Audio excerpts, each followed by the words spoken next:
আসসালামু আলাইকুম। Hello everyone, সবাই কেমন আছেন? আশা করছি সবাই ভালো আছেন। আলহামদুলিল্লাহ আমরা অনেক ভালো আছি।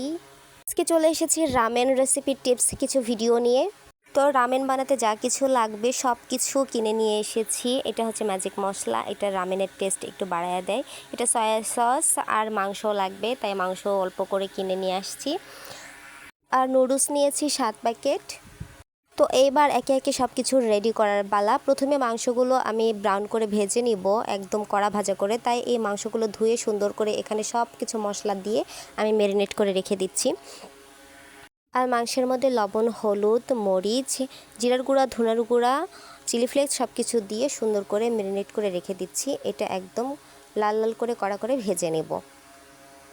তো এখন ভাজার পালা। কড়াইতে আমি দিয়ে দিয়েছি মাংসগুলো খুব ভালো করে ভেজে এটা আমি উঠিয়ে নেব। তারপর রামেনগুলো রেডি করার জন্য আমি একটা পাতিল বসিয়ে দিব। আমার মাংস ভাজা শেষ, এটা আমি স্কিপ করেছি।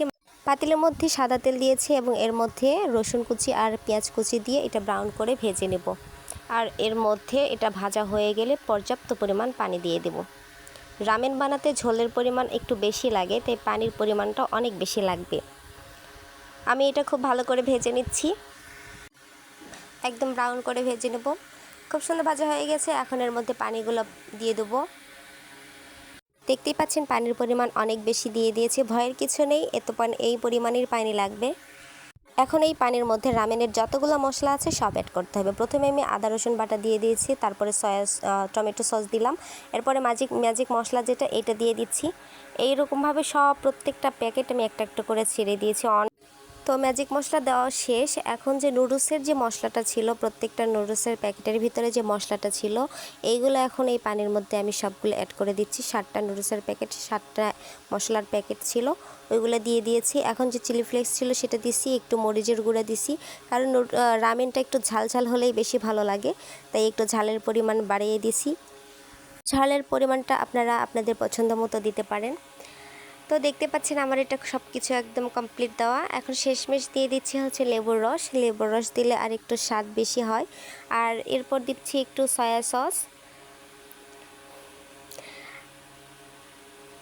তো আমার সব কিছু দেওয়া শেষ। এখন এটা পর্যাপ্তভাবে ফুটিয়ে নিয়ে এর মধ্যে এখন নুডলসগুলো দিয়ে দেব। সব নুডলস দেওয়ার পরে এটা একটু নর্মালভাবে সিদ্ধ করে নিতে হবে, একদম ওভারকুক করা যাবে না, হালকা কুক করতে হবে। আমার সব নুডলস দেওয়া শেষ। এখন এটা একটু ভালোভাবে সেদ্ধ করে নেব, একদম ওভারকুক করব না। একটু সেদ্ধ হয়ে গেলেই সেটা আমি সুন্দরভাবে নামিয়ে নেব। দেখতে পাচ্ছেন আমার এটা খুব সুন্দর সেদ্ধ হয়ে গেছে। আমি এটা নামিয়ে নিব, এখন পরিবেশন করব।